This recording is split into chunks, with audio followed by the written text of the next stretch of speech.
Hello. There. Whoever is watching on replay, I've never done a mid-afternoon, so I wasn't sure how many people would show up. But I wanted to talk Oscars, damn it! And who better to talk Oscars with than Derek? I mean, knows way sure more. There's better people, but I'm available. So no one else I know knows as much about Oscars. Fair enough. Okay. But yeah, you just did a stream for the nominations and 21,000 views. Yeah, I also said it probably has 21,000 minutes of actual time watched as well, but I'll take it. I'll take it. That is so cool, though. I have the link down below for anyone that wants to join in on the 21,000 people that watched that. Holy cow. Look at this. We have a nice snub and surprise thing that came out after, though. It's a little more concise. So the BBC boys. Yeah. Oh, yeah. We'll talk about the real Elvis, I'm sure. Yeah. Hey, Huck. What's up, Huck? Benicio, what's up, man? Thank you guys for being here. Like I said, I wasn't sure how many people would show up for mid-afternoon, but you know I love me some Oscar talk. Heck yeah. We got Hard Copy in here. How you doing, Vin? And dude who loves movies. Yeah, I am so happy he's on YouTube now. He's awesome. All right, so I'm gonna bring up the boom. All right, so we're gonna run through all the categories, and I got a nice little sheet here, and we're just going to talk about each category in the order it is on the Oscars site. And then I have written how you can watch everything. The big stuff you're well aware, but I have written on how you can see some of the documentary shorts and the documentaries and things like that, because I'm going to try to hit everything. I don't think I'm going to, but I'm going to try my damnedest to watch everything. Have you ever done it? Me? Oh God, no. I try to watch all the Best Picture nominees, and I'm happy if I can do that. So anything else is a bonus beyond that. I'm gonna try. I think I've tried. So I do this exact thing every single year. I make a list and where I can watch it. My goal is to watch everything. I've never succeeded, but I'm gonna keep that goal. Damn it. So, I think I saw someone did it this year for the first time ever. He's like, I did it. No, nothing's out yet. I think I can. I honestly feel like I can, because this actually feels like one of the best lineups I've seen in a while. It is a good one. Well, I mean, yeah, it's better than the last couple of years, that's for sure. Oh God, last year was I wasn't really a fan of last year's lineup overall. Yeah. I like them all, but there's nothing I could care. Whatever. That's better this year. I'll just put it that way. 2019 was the last great lineup we had. That was good. I actually think this is one of the more accessible lineups too. It is totally. Yeah, there's 4 legitimate blockbuster movies that everyone knows what they are. Yeah, because so I'll bring up this other share this tab. So this is the ratings of the Oscars, and you could see as it keeps going down and down. 2021, I understand it being abysmal. Yeah, right.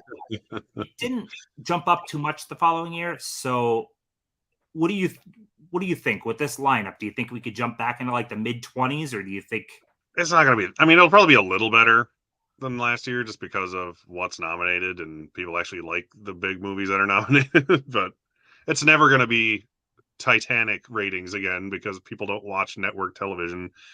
Literally, the only time I do is when I'm watching award shows.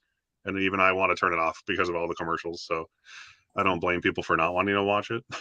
Yeah, I'm hopeful. I want it to do well, because even though people think it's all stuffy movies and stuff, I enjoy award season, and obviously you do too. Right. Yeah. They're all good movies as long as you like movies for more than one genre.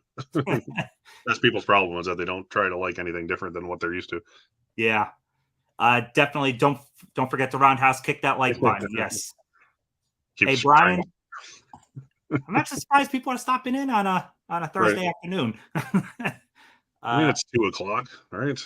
Maybe you'll be lucky and get all of India in here like I did for my live stream on Tuesday. NTRRRR. The whole chat. Yeah. Blu-ray's what's happening? I'm I'm pretty sure they're really excited about RRR.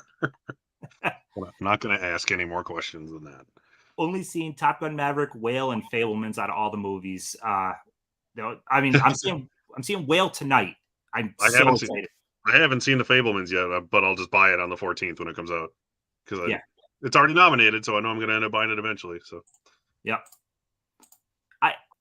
I what is it? You got to check. Oh, Banshees is so Banshees damn is good. that's my favorite overall. I'd say out of everything I've seen.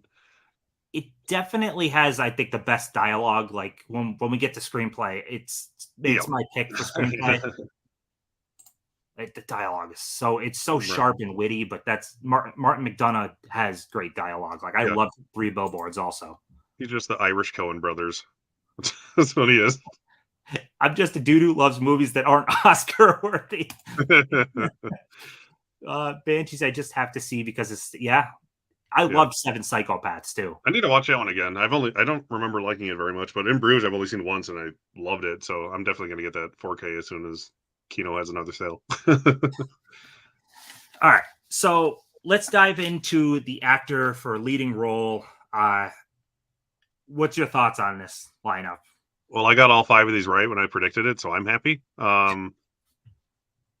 It's only going to be between the top 3. Luckily, they're in alphabetical order, so that works out. Austin Butler, Colin Farrell, and Brendan. No one else really has a chance of winning. Paul Mescal is just super lucky to be there for the only nomination for the movie he's in.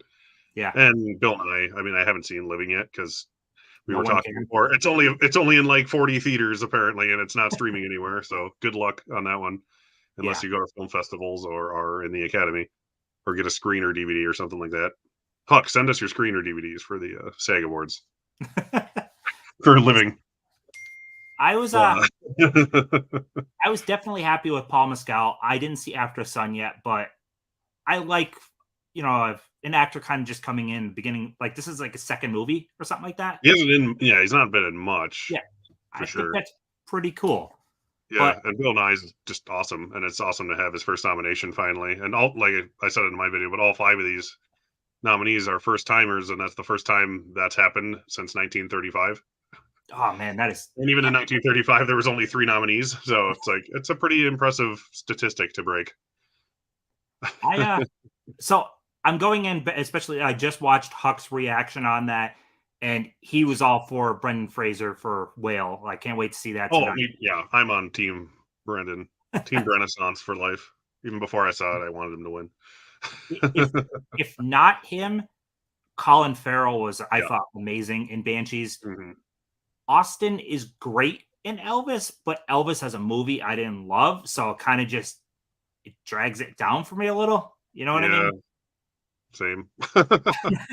And he's super young, which that doesn't happen often as far as best actor winners go. So that's why the main reason I wanted The Whale to get into best screenplay and picture, especially, and it ended up not getting in, which was annoying to me, was just to help out Brendan Fraser's chances because a actor hasn't won best actor without being nominated in best picture since 2009 when Jeff Bridges won.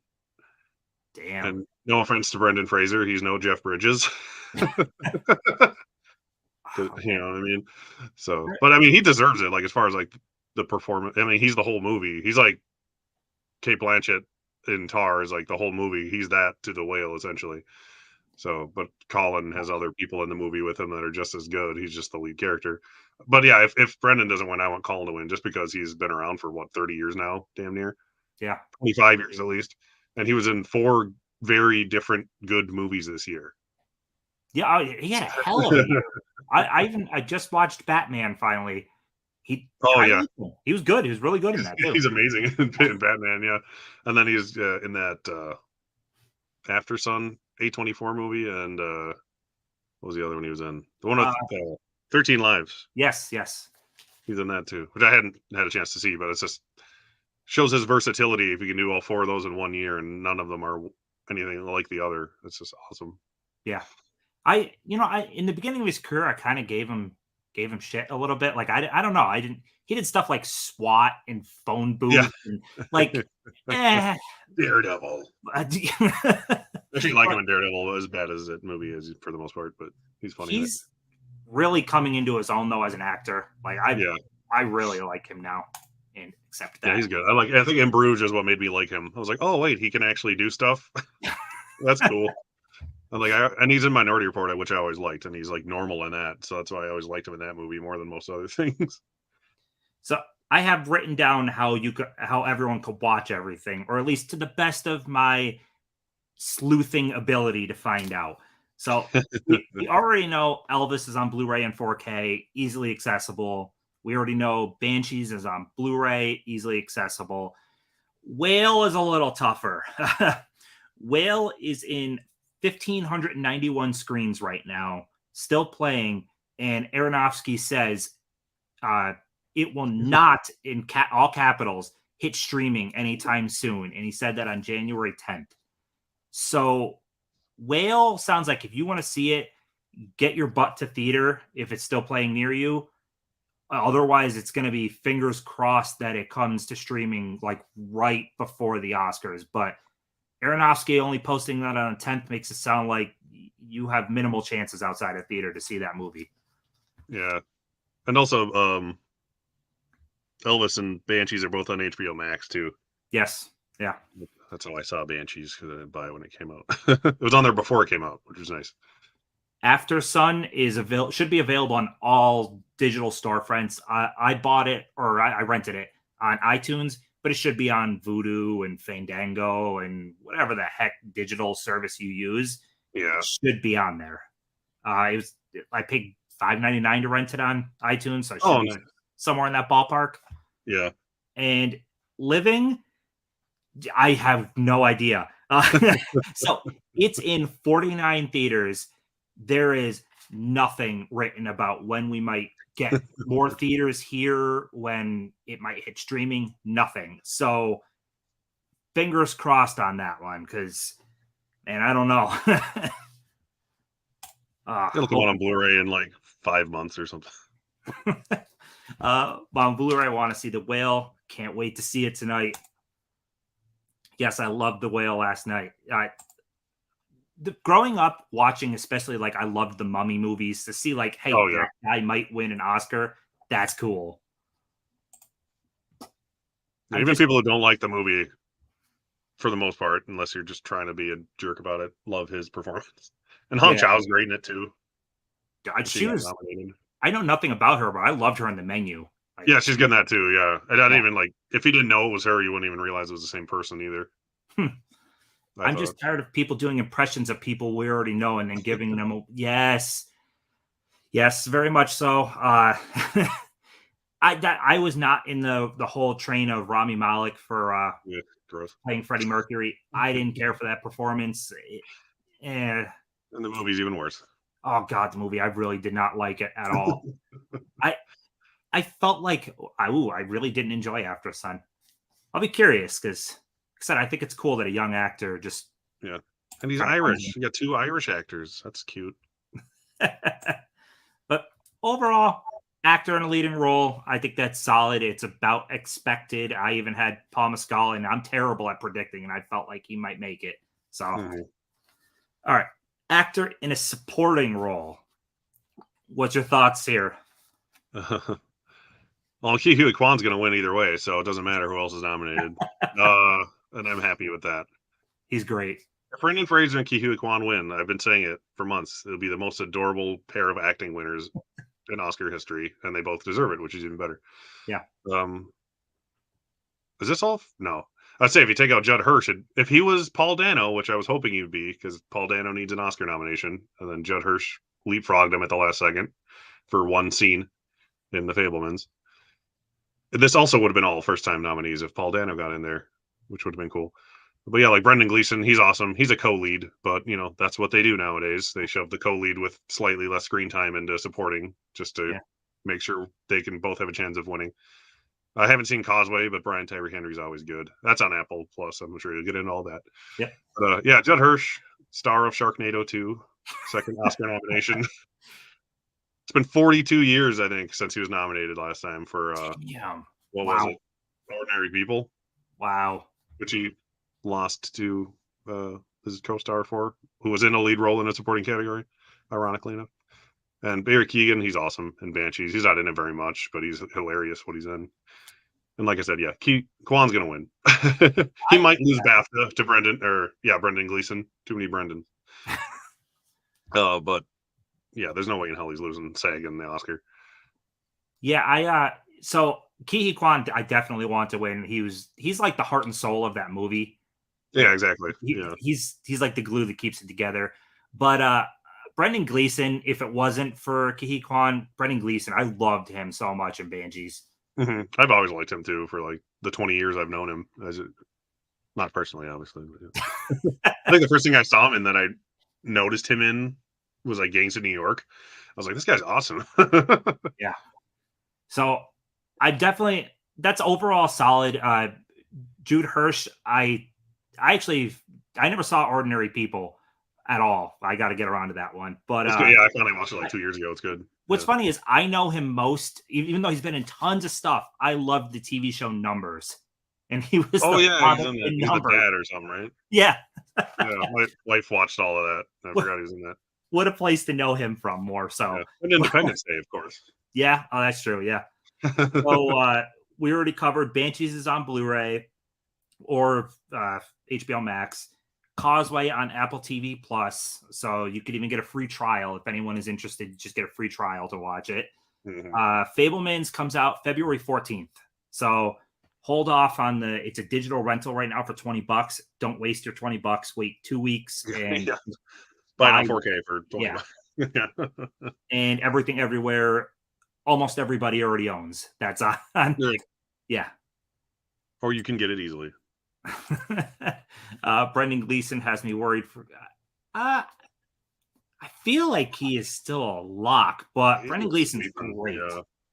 Like I said, like I could see Brendan winning BAFTA, but I don't know. A lot of people like Barry Keoghan's performance more than Brendan's, and he's barely in the movie. He's good, but I don't know. I like Brendan Gleeson more. He's not win worthy, but he's like, I don't know, he's like the opposite of Brendan's character. That's why it's funny. All right, actress in a leading role. Overall, this was a weird one. Yeah. As we said, yeah, like two of the people who've gotten in everywhere, like missed getting in here, like Viola Davis and Daniel Deadweiler, especially. I haven't seen till it's out on Blu-ray now, though. I saw it was at Target today. I was like, oh yeah, that came out. Yeah.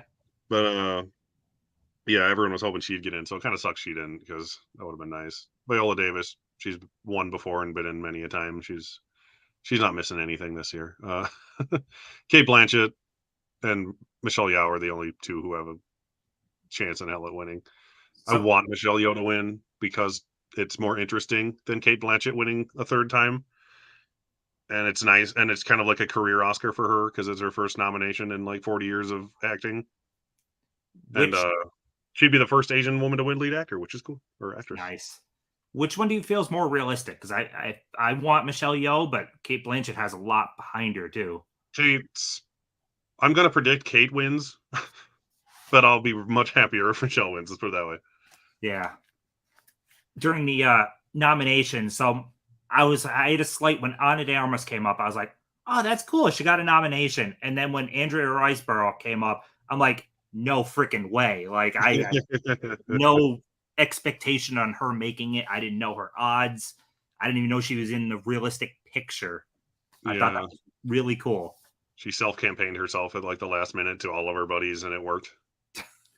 She only needed, I think, like just by the numbers or something, you only need like, because it's the acting branch that nominates the actors, and there's like 1,000 something people, and you need like 200 and something first place votes to get nominated. So that's all she needed, and she got it. So damn. So yeah, that's she knows 280 something really good friends out there. Like as you said in when we were DMing that changed the game though. Like, yeah, really, that's insane. So hopefully too many people don't do it now where it's just like annoying. Yeah. But it's cool for like a little movie like that. It's like those are the kind of movies that should be doing it. I'm like, oh, have you heard of this little thing that's surprisingly good that no one saw? Because she's nominated at the Independent Spirit Awards too, so it's not like it's a fluke or anything. And I've heard nothing but good things. Yeah. From the little bit I've heard, I should say.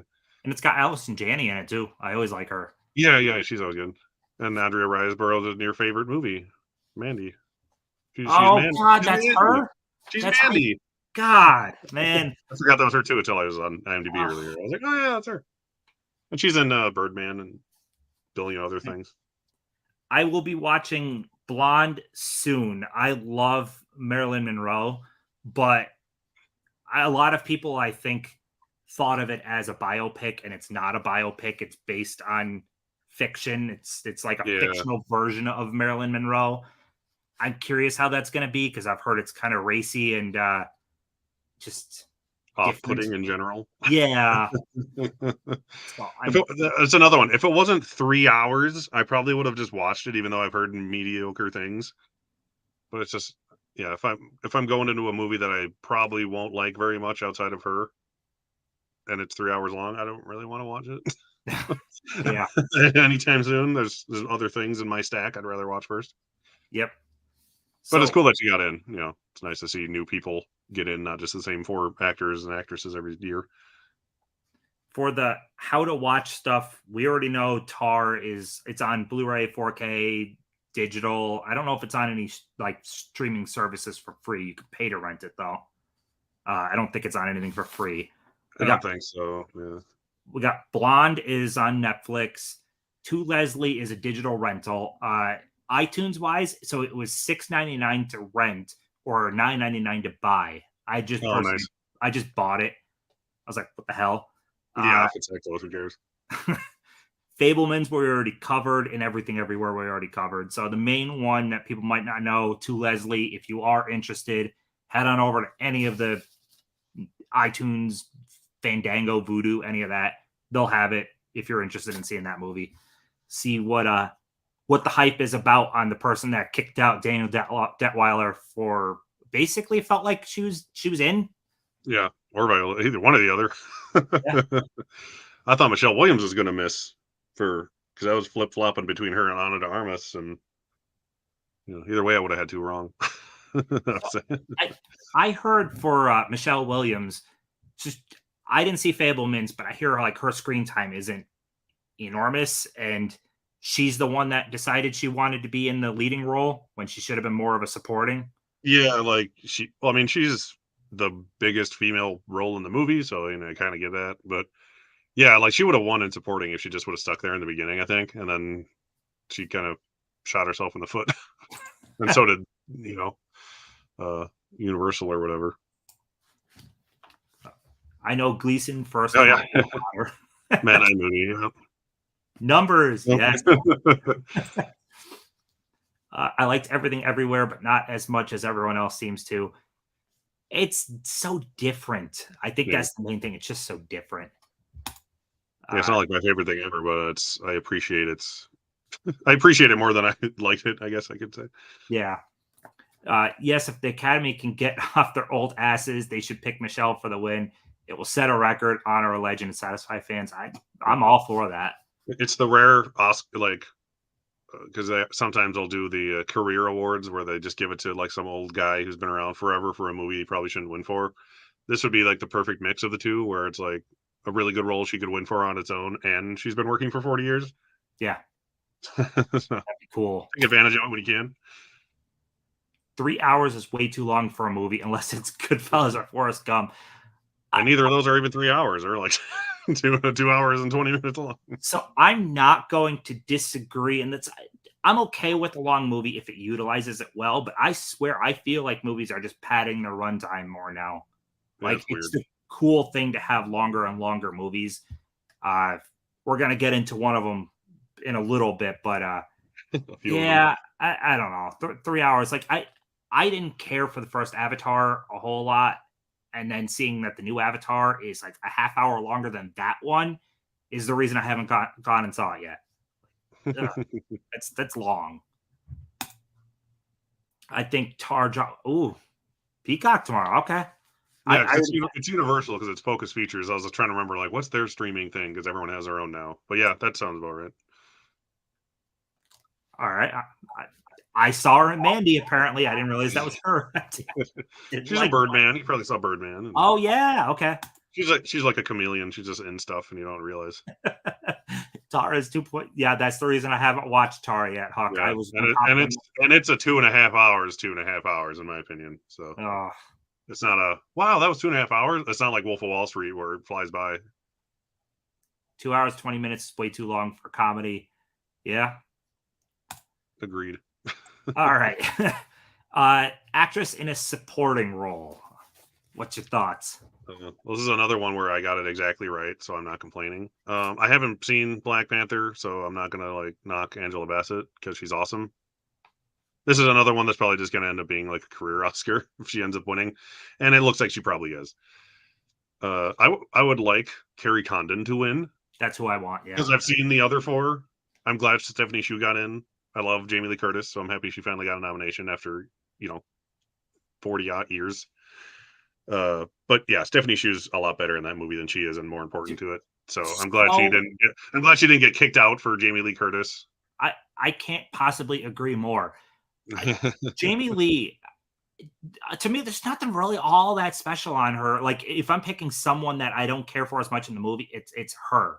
But Yeah. that core three of the family are amazing, and Stephanie she kills it. Like, you really feel the emotional heartbeats in her story. Not even just the one when she's doing all the wacky zany stuff, but even when she's just playing the daughter. Yeah, which is normal. Yeah, Yeah, she's yeah, so she was good. great, and Hong Chao and the Whale is fantastic too. So I'm glad she got in. After having just seen you did too, Triangle of Sadness yesterday, I did really like Dolly DeLeon, and she was like probably the next in up to get in here. And Oh, was she? yeah, I wouldn't have minded if she did, but I would have wanted her to boot out one of the veteran actresses, and that's that sounds mean, but no, that would have been my preference. Yeah, so Jamie Lee getting in, I guess it's cool for like her career and being an established actress to be nominated. But man, I'd want to kick her out because that performance wasn't really that special to me. Yeah, it's different for her, Yeah, so that was cool, but yeah, it's not like amazing or anything. but Carrie Condon, holy crap! By far, I thought she was my favorite of that entire movie. Yeah, I liked her a lot. There's that scene when she's talking back and forth with Barry, and he's like, "Were you wild?" She's like, "Wild, feckin' wild." Oh my god, she's so feckin' good. She is fucking good. Yeah, her banter with Colin's hilarious. Just like about the letting the donkey in the house when he's sad, and like everything between them is just always Yeah, adorable. so I love that one. Uh, as for how you can watch stuff, everything's been covered except for Black Panther. Black Panther will be on Disney Plus on February 8th, and there'll be a documentary about the making of the movie coming on the 1st. So, Okay, I knew it was that week. I can't remember what day. yeah, So February 8th, I will get to see what the heck the hoopla on Angela Bassett, even though I do like her. I watch 911 every week. Cool. Oh yeah, she's in that. She's great in it. I mean, it's a standard cop show, but I enjoy it. Cop drama. Bassett was strong in Black Panther. Angela has a great couple of scenes, but personally feel like Stephanie and Hong have more impactful. Stephanie was amazing. Another reason 80s, 90s were the best. They all yes, man, I missed that. Except for like the big action movies, they were always like 2.5 hours, but they didn't feel like it. Same with Carrie as well. And how you doing, Mark? All right. So overall, the actors I'm overall happy with the actors and actresses. Yeah, there's nothing that like angered me. Yeah, I'm like, it's either stuff I haven't seen that got snubbed for stuff I haven't seen, or stuff I wanted. So I can't complain. All right, animated. What's your thoughts? What have you seen? Well, I put on the Sea Beast because it's on Netflix yesterday for my kid, and I was like, "Hey, you want to watch this?" He's like, "Yeah," and I was like making dinner, and he didn't care enough to watch it, so I turned it off. But it looks like I don't know. It looks like a generic animated movie, and Yeah, everybody who is a dork enough to pay attention to this crap like I do knew the other four were getting in no matter what, and it was just that fifth movie that we were curious about, and it ended up being the other Netflix movie. Everyone was thinking it might be Wendell and Wild, which I'm glad it wasn't because I didn't like that movie very much, other than the fact that it was stop motion. Pinocchio's winning. This is just the Pinocchio category. the Pinocchio category. It doesn't matter what else is in here. Pinocchio's winning, and it probably should because it's gorgeous. So I did watch it. I watched it the other night. I liked it a lot. I don't know what I would have cut. It's still, even for an animated movie, felt a little long, but the animation is on point. It is beautiful. It's a beautiful movie. So I'm good with it winning, but I've only seen 2 of them so far. I saw Turning Red. I like Turning Red. People hated it. I liked it. Yeah, I thought it was all right, and then I watched it again like with my kid because that's what kids do. And then it grew on me, and I ended up liking it a little more the second time I watched it. But yeah, Pinocchio, as far as a like achievement in animation, Pinocchio deserves to win for sure. Took like 1,000 days to shoot that movie or something crazy. Yeah, I mean, stop motion almost feels like an afterthought of animation anymore. Like Leica is the only ones that are spearheading stop motion these days. Yeah, more that's like all they do. Yeah, Yeah, they're like the Pixar of stop motion. yeah. Otherwise, though, Marcel, I'm interested in. I'm definitely. Yeah, I do want to I'm see that for sure. I'm either gonna rent it digitally or I'll be covering. But there's the exclusive Blu-ray or 4K from A24 themselves. Oh, that's So right. I did see that. I forgot yeah, about that. Nice. Puss in Boots. I've legitimately heard amazing things on that Puss in Boots. Yeah, my kid saw it. I haven't seen it. He saw it without me. So The animation looks pretty good. Like part of it kind of reminded me of like Spider-Verse animation. yeah, I hear the animation's pretty interesting. I actually like the first Puss in Boots. Like I remember liking it more than pretty much every Shrek movie except for the first one. And that and and then like that one's aged great. So I'd probably like it more if I watched them both again. and Sea Beast was highly just generic looking in the trailer. Yeah, yeah, just like the first 5 minutes, I was like, oh, okay, it's this Yeah, kind of thing. it just kind of exists in there. Yeah, But for how people go watch stuff, even though we pretty much just covered Pinocchio, go check that out on Netflix. Easy to watch. Marcel the Shell, digital rent it if you want, like for like $6, or pay the like $35 to get the A24 Blu-ray or 4K. Uh, Cat's just adjusting himself. But Puss in Boots is a digital rental right now for $20, or just wait a month and the 4K is out February 28th. So oh, nice. it'll still come out before the Oscars. Sea Beast is on Netflix and Turning Red is on everything, disc, digital, whatever, Disney Plus, Yeah, however you want to watch Turning Red. So it's available. it's by far the most. Well, I guess Pinocchio is super available because everyone freaking has Netflix. But Right. Marcel is the one that I'm kind of back and forth. Do I want to buy the physical, or do I want to just rent it? Yeah, I don't blame you either way. It's probably a cool addition at least, and it's exclusive. Yeah, I Oh, was like, saw today like the studio numbers for what has the most nominations, and it's like A24 got the most nominations out of every single studio. It's crazy. Like over the past few years, how they've like exploded. yeah, Of they course, were. everything everywhere was 11 of them, but still, I think the next highest one was Netflix, and most of that was All Quiet on the Western Front. Yeah, So, still need to see Pinocchio. Definitely check it out. The yeah, it's worth animation watching. I style don't looks. even like Pinocchio that much, and it's just too cool of a movie not to watch once at least. I just saw Puss in Boots and it was great. Yeah, the animation style looks awesome. I need to rewatch Turning Red. Didn't like it the first few. So I I get that. I heard that from a lot of people. If I imagine if you look at it from the perspective of a young girl, like it hits on Right. a lot of topics that especially an Asian young girl would deal with. It's I liked it a lot. I really dug it. Mhm. I was the same way. I had to watch it more than once to really like notice everything about it. I don't know, something about it. I'll have to check that out before I decide then if I'm just going to digital rent or if I'm going to just buy the 4K from A24. Oh, nice. Puss in Does look Boots was cute. great. Marcel was cute about it.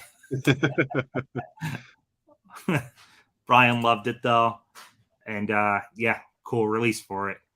Just the only thing is with A24, they default to the Blu-ray when you click their Oh stuff. yeah, that's right. I I've personally ordered the Blu-ray when I meant to order the 4K because they don't make it like as distinctive as I would like. You know what I mean? Yeah, So I think I never saw you do that one. yeah, I was You do just that once too on accident, I think. yeah. Maybe. I think Ken did it with Lamb. He bought Yeah, the that's it. Yep. yeah. I felt so stupid too. I'm like, oh my god. They should, I feel like, default to the 4K or just make it one SKU and just put the Blu-ray and the 4K in there together. That's Yeah, it's like yeah. There's almost no reason to even make both because yeah, just do the same and put the price at 35 or whatever. yeah.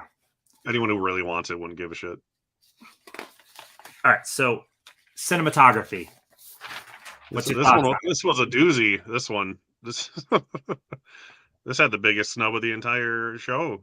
Surprisingly, the Top Gun Maverick, the cinematography sweeper of the season, which has won like over 20 cinematography awards, did not get nominated somehow, even though it made it in every cinematography guild and BAFTA. It somehow got left off.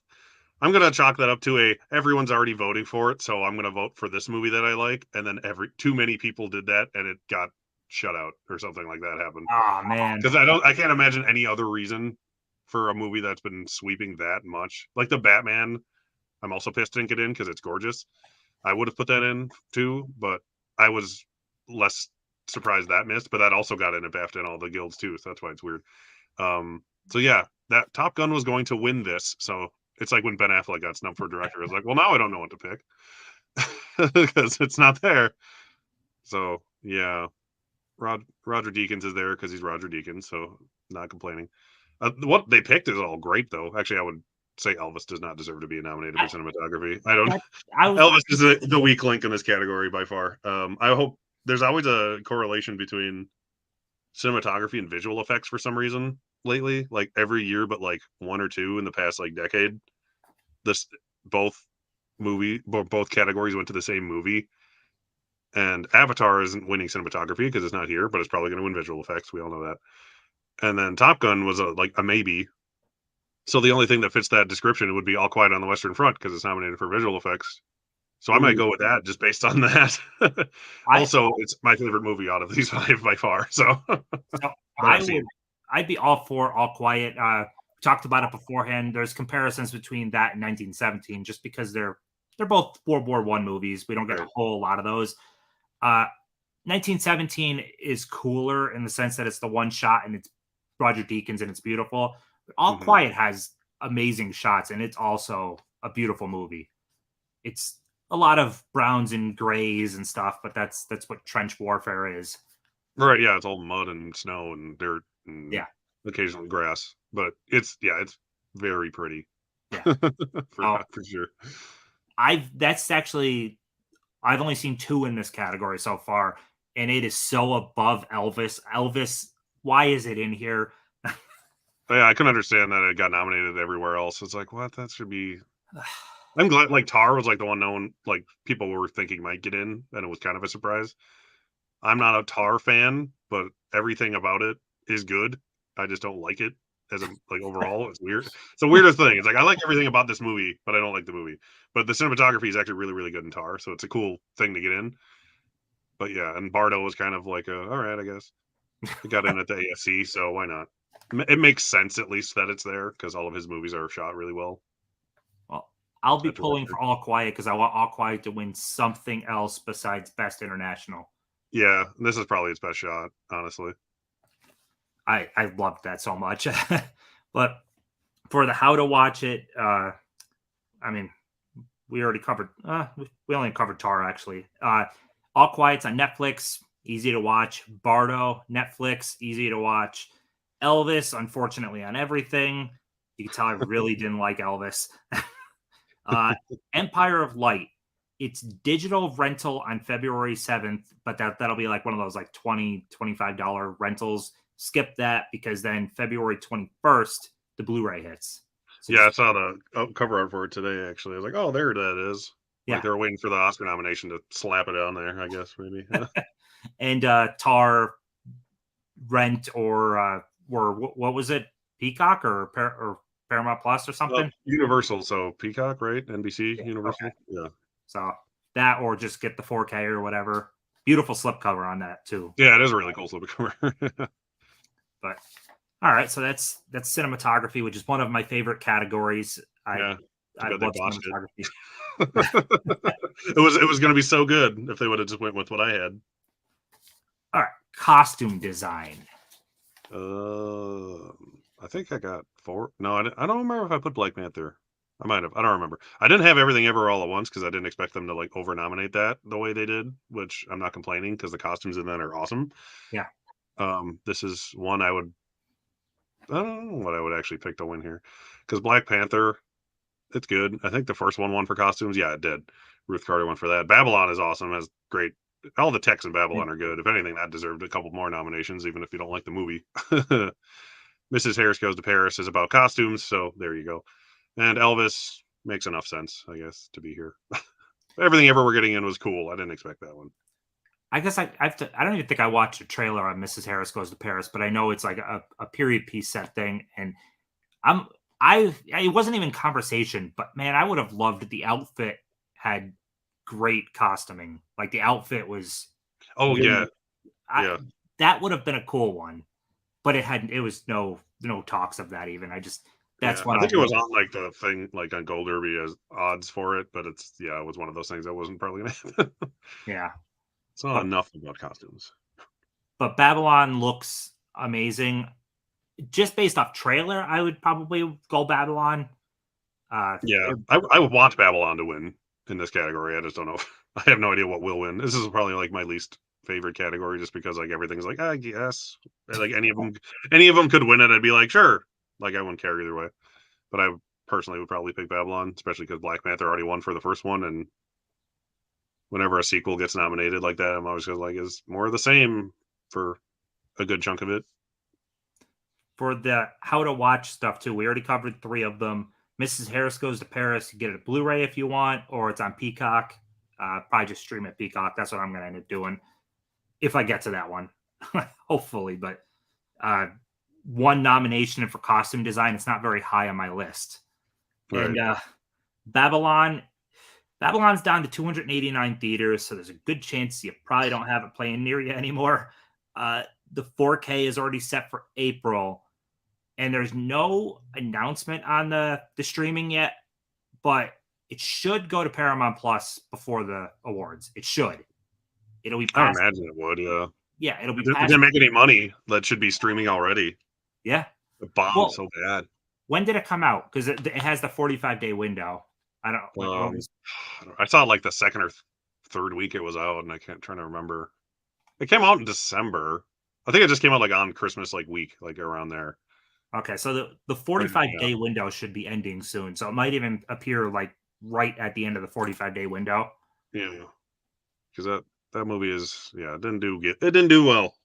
The Whale's gonna end up making more in theaters than that movie probably did, and it which is cost like the budget on Babylon is insane too. yeah, it was like an 80-90 million dollar movie, and The Whale cost like $3 million to make, and it's gonna make the same amount. Same thing with The Fablemans though too. That only made like $15 million in theaters, but and for a Spielberg movie, that's pretty sad. Yeah. We enjoyed Turning Red, watched it with my daughter and her friends. Yeah, I would imagine it would really click with teenage girls or young girls in general. But I loved it. Like I shouldn't say I really liked it. It was really good. Uh, Last Target exclusive Oh yeah, digital. that's right. Elvis, more like the most cinematography. Yeah. It's nominated for the most of a lot of things. That's why I got in some places. Oh boy, cinematography. Training actors to film themselves perfectly is an amazing feat on top of already great cinematography. Hands down, it should be on the list and win. Babylon, 3 hours. Oh, it's 3 hours? Yeah, Babylon. Yeah. Well, I was like, oh, we'll do that, or we'll do Avatar, and I'm like, well, they're both over 3 hours, and like, and Oh, Avatar is Avatar, so let's go see the movie I haven't seen, and I'm glad I did. I mean, I saw Avatar eventually after that, but Babylon was a 5-star movie, but then it just kept going and yeah, going like and going. Babylon could have been amazing if it was like 40 minutes shorter. Oh man, that I didn't realize it was that long, man. Oh my. It's a haul. Yeah. Ugh. All right, well, on to directing. Uh, what's your thoughts here? Well, the four that I knew would get in did, which are the top four alphabetically, which works. I'm glad Martin McDonagh didn't get snubbed again like he did for Three Billboards, so that was cool. The Daniels, I hope, win because their movie has the most attention to detail, and it's like a very chaotic movie to keep track of and make sense and be so complicated all at the same time.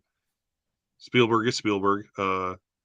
He's I just read today actually he's tied for the second most directing nominations with Martin Scorsese at Nice. 9, and he has the most Best Picture nominated movies, I think, out of any director. That's cool. 13, I think. Yeah, Todd. Like everything about Tar is good. I just didn't like the movie. Todd Field directed the shit out of Tar. I'll give him that. And he did it In the Bedroom, and I love that movie. So I hope he makes more movies, and they don't take 16 years to get to the next one, because that's how long it's been since his last movie. Holy cow! And Triangle of Sadness. I watched it yesterday. So did Tim, I believe. Yeah. And yeah, I didn't expect that to get in, but after seeing it, I'm like, okay, I can get it. I knew the 5th slot down here would go. I'm like highlighting it, like you guys can see me highlighting it. Too used to doing my own live streams now. I knew it would go to an international director, most likely. I just would have expected it to be Edward Berger for All Quiet, especially considering how well it was doing. But it makes sense, and it's like there's like a streak of this film won the Palme d'Or at Cannes, and like every year, whatever wins that gets something, and like it ended up doing it again. So it's just, even though it kind of came out of nowhere, it makes sense. And he's a more established director than Edward Berger is too, so I get it for that reason. Yeah, he got They liked nominated. it apparently. So. He got nominated with the Square a couple of years ago. Too. Yeah, for foreign film or whatever too. Yeah, and that one Palme d'Or at Cannes too. Actually, I just saw that today. So we both watched Triangle of Sadness. Talking about lengths, I really felt the length with it. I liked it well enough, but the movie is split into 3 acts. Like it actually says Act 1, Act 2, Act 3. Act 2 and 3 are very good. I didn't care that much for Act 1. I felt Act 1 kind of just padded the run time and didn't really give us a whole lot of anything. Some good dialogue in it, but yeah, Act 2 and 3 are the movie shines more, definitely. Yeah, could have the whole first act probably could have been like 10 minutes of you getting to know the characters with the same kind of witty banter.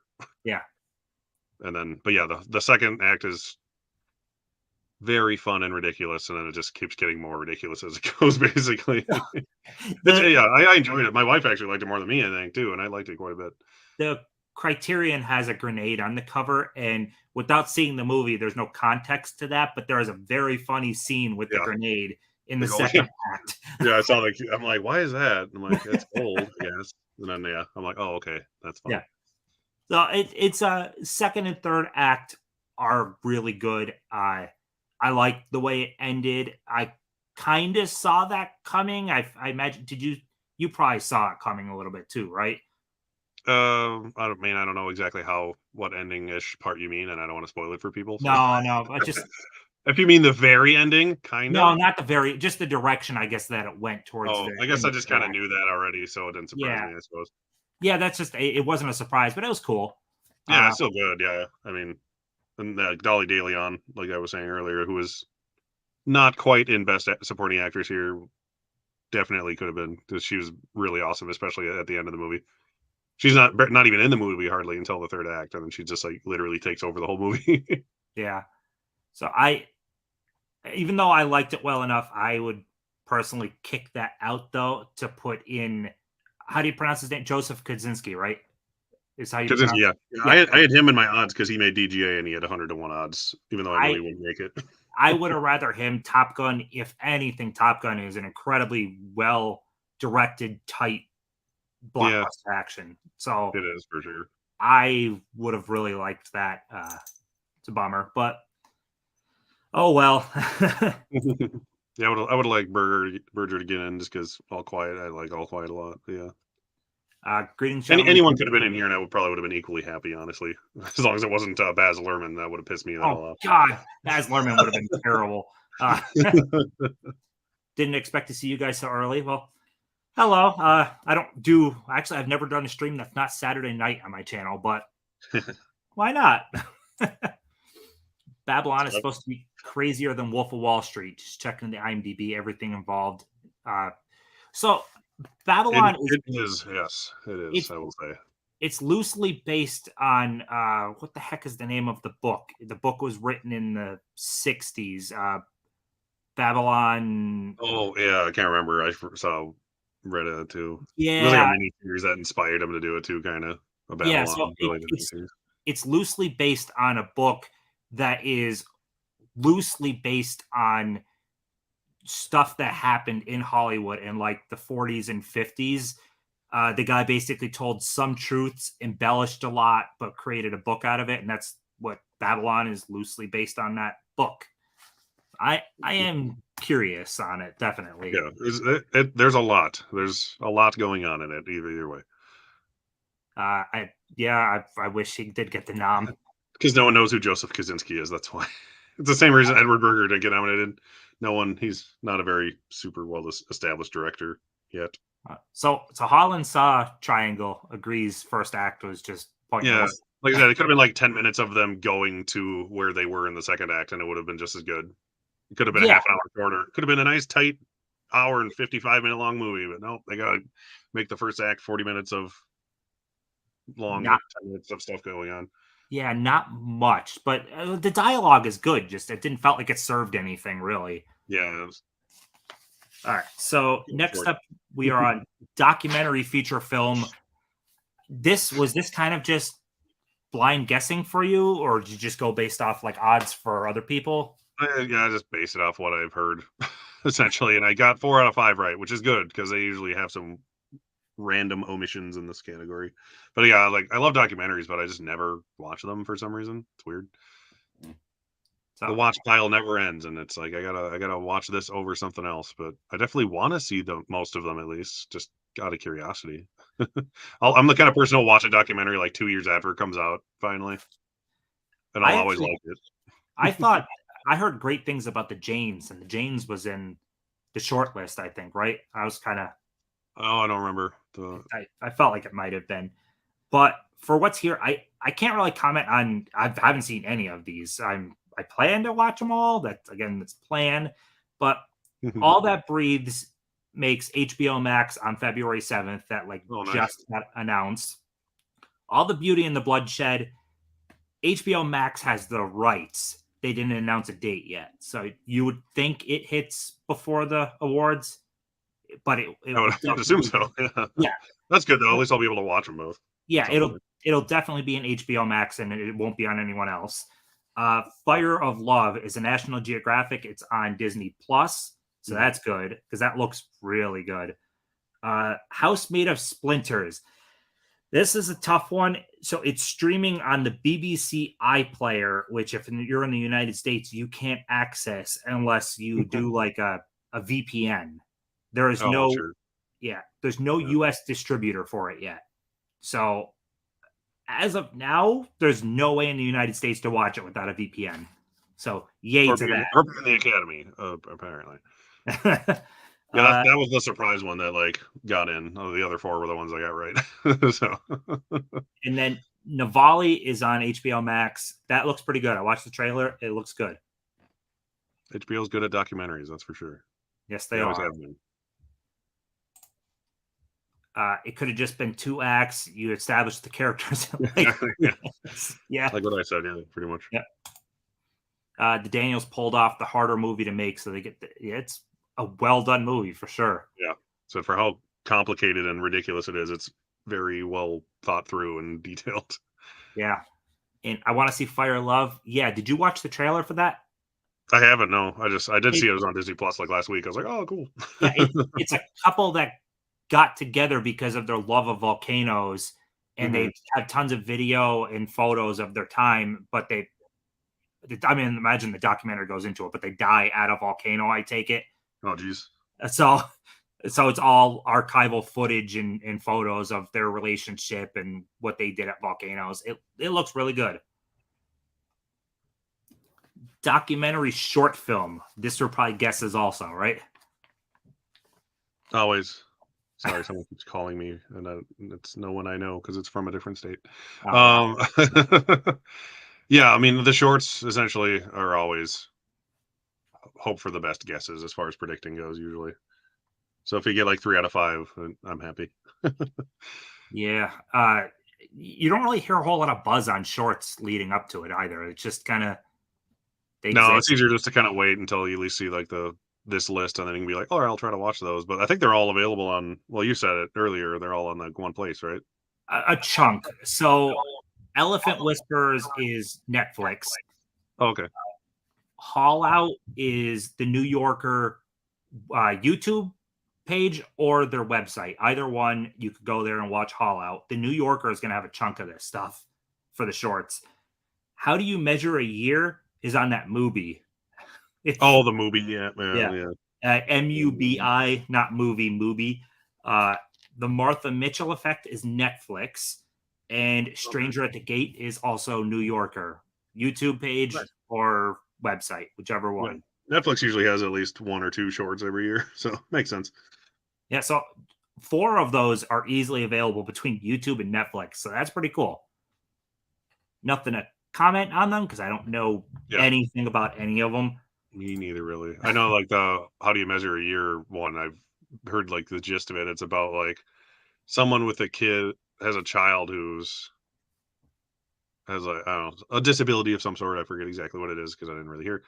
But it's basically them, like, learning to love their child for who they are, and I'm like, "Well, that's a terrible thing." Like, I'm kinda surprised that got in because it's like, "Are you just a terrible person and you made a movie about your kid that you don't care about?" Well, maybe there's more context to it. I'm like, "That sounds horrible. Like, why would you make this?" It's like, "Oh, I wanna make a movie out of my kid I don't love yet, and I hope someday to love him." So, I don't know. People are weird, but it's So an interesting concept, I guess, but this is yeah, so a literal found footage horror movie for that yeah, Fire of right. Love. Okay, yeah, right. I guess so. Yeah, the Uh, Oscars are weird about, like, um, archival footage documentaries. They usually don't like them as much, so last year they kinda broke that curse with the Summer of Soul finally winning. yeah, Fire of Love is definitely the one that interests me the most in that one, though. Yeah, and it's easiest to watch. Yeah. All right. Film editing. This would be Huck's category. Yeah, I know what Huck would want to win. Elvis. I'm just kidding. Elvis, the movie with the most editing that isn't the good kind of most editing. But yeah, I was super happy with this because I had Banshees. That's one I was hoping for. And if you want to win Best Picture, it's always nice to have an editing nomination. They go together more often than not. It's very rare when they don't at least get nominated. So I was happy Banshees got in because I like Banshees. Fablemans didn't get in. That was like the one that was like, but it didn't get in at BAFTA either, so I wasn't surprised. Elvis is definitely a lots of editing nomination, more so than it is a good editing nomination, I would say. Everything Everywhere All at Once is a good kind of lots of editing nomination, where Yeah. it's just ridiculous. Tar is actually really well edited. Like I said, like everything about it's great. I just don't like it. And Top Gun obviously is going to win probably.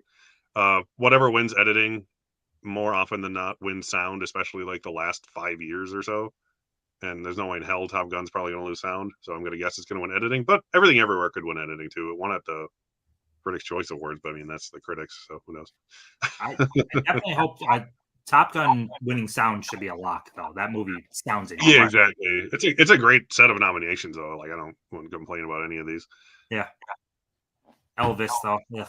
Elvis is my least favorite. I would have put All Quiet on the Western Front over Elvis for sure. Like I'm surprised All Quiet didn't get in here. Yeah. That should have got in over Good Elvis. God. I swear the only thing about Elvis that I'm like, okay with the nomination is Austin Butler. That's it. Yeah, like that, and the costumes are okay, and the sound mixing is good just by default because it's a musical biopic. Yeah. Other than that, I'm like, pretty much. So, international films. Did you do pretty good at this one?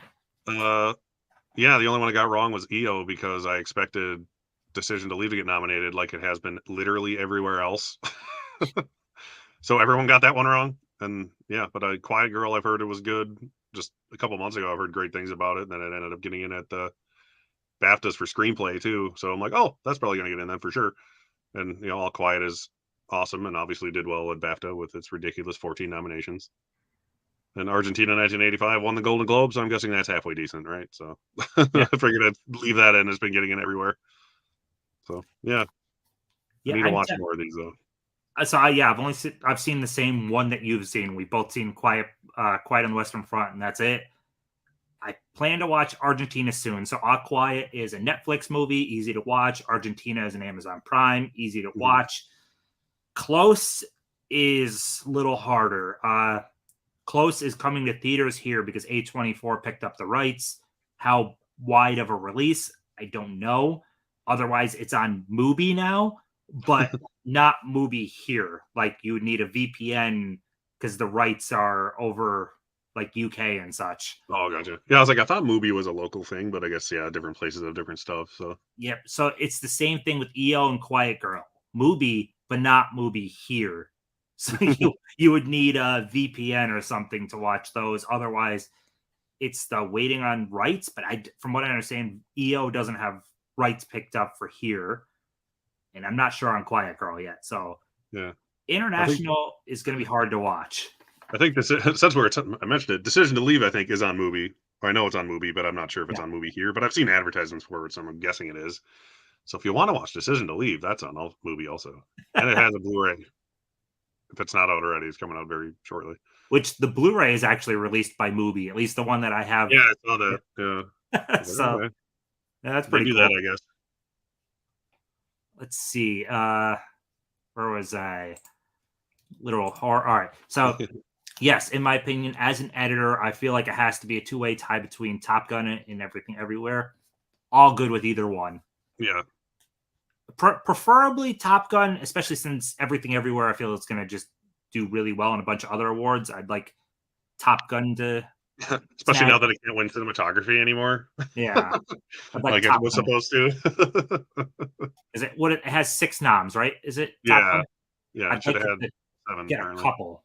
Although it got in for screenplay and over cinematography, which is like the damnedest thing. But all right, Hey, Cal. yeah, we go. Good to see No Cal Superman again. movies this year. Sorry.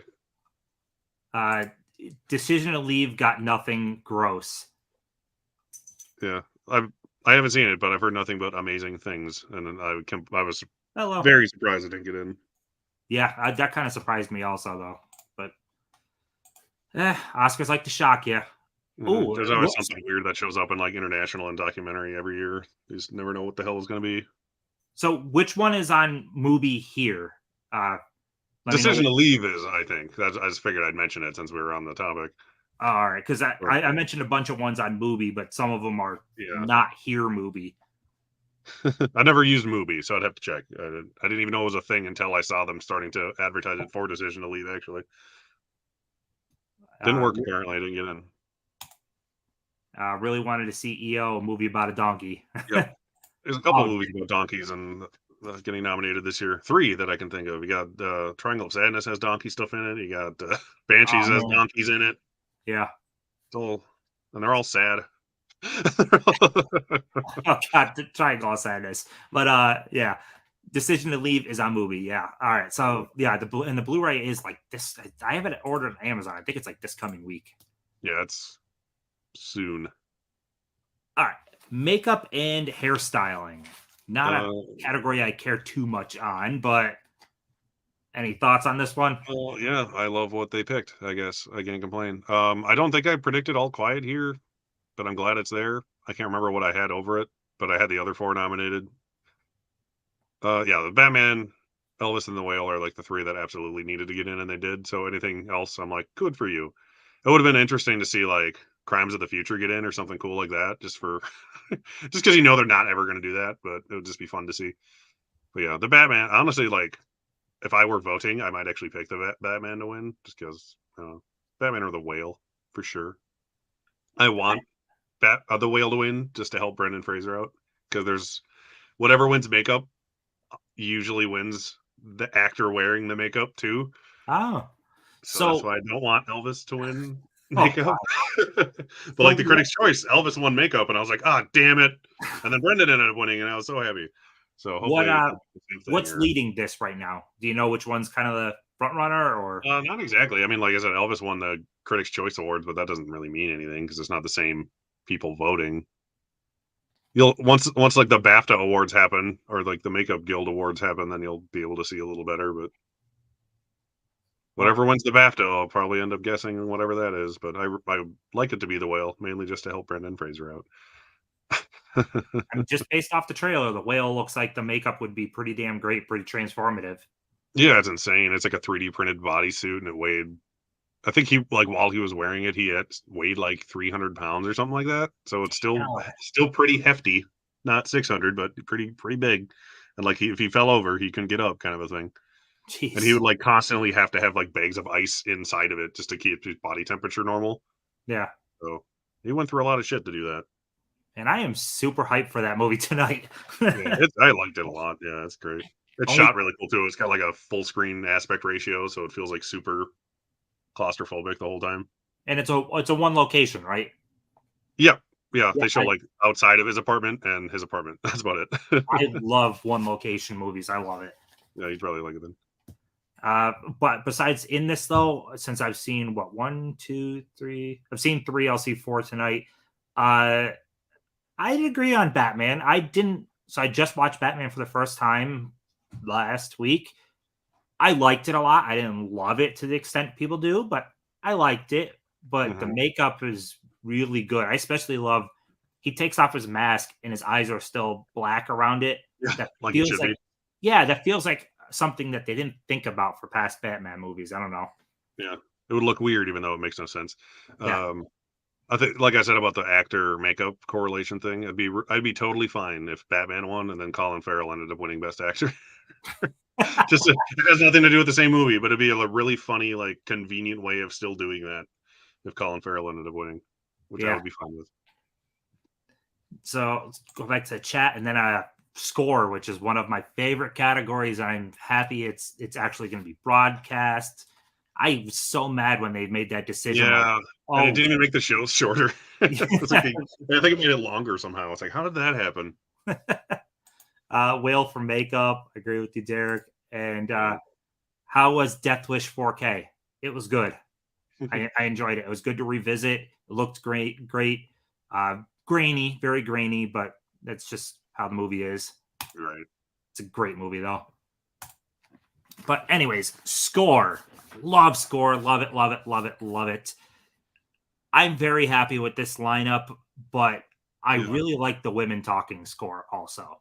I'm surprised I didn't get in. I haven't heard it, but I've heard it was great, and it was the same as Hilder who did the Joker, which Yeah. is amazing. And she did Chernobyl. Chernobyl is a great score too. Oh, she did. That's right. Yeah, did it? I finally watched it like last year. That show was great. Yeah. Yeah, she also did Tar, which has no music, so I'm glad that was disqualified from this category, like it should have been. It won at the Critics' Choice Awards for score, even though there's literally no score in the movie. FYI, it has, and she did like the sound design too, so it should have been up for sound because that actually has really cool sound. So, like I said, I like everything about the movie. I just don't like the movie. It's weird. I didn't really want John Williams to get nominated, from what I've heard, just because I mean he's John Williams, who everyone loves him, obviously. But there's only like 20 or 25 minutes of original music in the movie, and most of the music you actually hear is like the mom, Michelle Williams character, playing piano and stuff. Oh, I think a lot of people are mistaking that for John Williams music, even though it's like classical music. yeah. So it makes sense that John Williams here, but he probably shouldn't be. I am ecstatic about All Quiet because I love that score. It's great. And if the Batman can't get in because that wasn't shortlisted for some reason, I'm glad that got in because it's similar in like their tone. Babylon should probably win, I'd say. I listened to it. So again, I didn't see Babylon yet, but I listened to the score because I like Justin Hurwitz a lot. The score is great. It's of course very jazz influenced, like all the rest of his scores. It's really good though. I can't wait to actually see it in the context of the freaking 3-hour movie. Yeah, but there's a lot of score, unlike John Williams. You know, he's got a Oh, 3-hour long score as opposed to a 20-minute long score. it's the score on iTunes when I listen. It's like an hour and 45 minutes of score for Yeah, Babylon. it's really good. Yeah, that'd probably be my pick to win. I'd be fine with something else winning, but that probably deserves to win. I'm glad Banshee's got in. It's got a pretty score, and I love Carter Burwell. I want him Yes, to win it someday. He does all his like the Coen Brothers scores too, and then he was like never nominated for those, and he should have been like for Fargo. and his 3 Billboard score is really good too. So Yeah, and he was nominated for that. I think that yeah. might have been the first time he was nominated. And Everything Everywhere getting in here was like a surprise too, because people didn't really expect that. So now I want to go back and rewatch it just to listen to the score because I don't remember it really because I was concentrating so hard on the movie that I didn't listen to the music. So the one thing, so I always every year I make it my goal. Then when I get the nominations, like I try to buy the CDs or the vinyl for whatever's nominated. Things don't want to agree with me this year because All Quiet has nothing but digital right now. There's nothing even announced for a vinyl or a CD. Babylon comes out after the Oscars, so that sucks. Banshees is digital only. Everything Everywhere is available on vinyl from A24 themselves. Ships in April. And Fablemans is coming to CD, not vinyl, I think. It'll probably hit vinyl at some point because it's John Williams, but I don't think it hits before the Oscars, so I can buy none of it. Oh, that's fine. Well, you can get it eventually, probably. I'll get it eventually, but that just, I like having them before, and I don't know. Oh, well. I have the Women Talking score, though, just arrived today, so nice. I got that. That didn't even get in. The Whale actually has a really good score, too, so you'll like that about it. Ooh, who's the composer on that one? Do you know? I do not recall, but it wasn't shortlisted at the Oscars, but neither was Batman, so what do they know? But it's a very exaggerated score. I don't know the word to say. It does a lot of feelings for you in certain points, but it's still really good. All right, so music for best original song. This is RRR. That's probably going to win this, right? I hope so, because it's the only song that's actually in the movie. I hate end credit songs being nominated. I like that the song from Everything Everywhere got in, or not Everything Everywhere. Yeah, Everything Everywhere. What I was talking about. Yeah. Everything Everywhere got in. That was a surprise, and that's cool. So just another thing for that to get nominated for. But yeah, I guess we're just used to it at this point. But like the song category is so lame because it's 95% end credit songs. So whenever there's like a real movie song in there, I always prefer that to win, just because it's like, oh, good, you tried and actually wrote a song for the movie and not just like tacked on at the end credits. Yeah. Did you watch RRR yet? No, it's another 3-hour long movie. I don't want to sit down and listen and read. But it's on Netflix, right? Isn't it? Yeah, it is on Netflix. I didn't actually write that one down, but yeah, it is Netflix. Yeah, and then you got Diane Warren in there, who can't not get nominated, even if no one's heard of the movie she's in for, which is I have no idea what Tell It Like a Woman is. The last few nominations she's had, it's for like really obscure movies, but she still gets in just because she's Diane Warren. She still hasn't won. This is like her 13th nomination or something, I think, and she's never won before. But she also got a honorary Oscar this year, so it'd be kind of funny if she won this year, the same year of getting her honorary Oscar. Then you got the Top Gun song, which is Lady Gaga. She already won. Yeah, I do like the Top Gun song, though. Black Panther song, which I'm not a big fan of the Black Panther song. It's fine. The best thing about it is that Ryan Coogler co-wrote it, so he has an Oscar nomination now. They're like, oh, that's cool. Good for him. That's the only thing I care about that. But yeah. All right, I got to head to the chat real quick, and then we're heading out. Well, actually, there's only one more comment right now. I'm not sure for score, but not to for original song. All right. Yes, yeah. I feel like that's going to happen. Best Picture. We finally got to the big one all the way down here. Halfway through the list. Yeah. Overall, I'm pretty damn happy with this list for Best Picture. Yeah, it's like I'm not a fan of a couple of these, but I get why they're here. Yeah, I wish The Whale would have been in, but it missed screenplay. So as soon as it missed screenplay, I'm like, well, screw that. Triangle of Sadness, now that I've seen it, I'm fine with it being here because it's a very interesting, well-written movie. It is, yeah, it's well-directed and everything. Women Talking I haven't seen, but, so I can't really comment. The only two I got wrong were Triangle of Sadness and Women Talking, because I was like 50-50 on Women Talking and Babylon. Babylon got more nominations than Women Talking, but it didn't get in, which is what I expected. It just, whatever. I'm fine either way. Women Talking is probably the better movie all around because it's better written, and that's a one location movie too. So or for a lot of it is at least. But yeah, Triangle of Sadness is fun. But I just really wish The Whale would have gotten in, if anything, just to, like I've said 100 times, to help out Brendan Fraser win Best Actor. Other than that, I'm very happy that like All Quiet got in. I would boot Elvis if I could for Ditto. But the musical biopics, man, they people like them, even though I think people like Elvis more than they like the movie, and that's the problem. Same thing happened with Bohemian Rhapsody. Everyone likes Queen too much. Well, what's funny is, so I hated Bohemian, hated it, and I was reluctant to watch Rocket Man, and I actually liked Rocket Man when I finally. Yeah, Rocket Man's better. It's the best of the three. It's way better. I like why is Rocket Man not get the recognition that Elvis? The only one to not get like a Best Picture nomination or a Best Actor nomination, and he's by far the best performance of the three too, in my opinion. Austin Butler's really good though too, but If he wasn't as good as he is in that movie, that probably wouldn't have been watchable to me, honestly. It's like everything else about it is so like, What's Baz funny is Luhrmann. I went not opening weekend, I went the second weekend because all I heard was hype on how great Elvis was.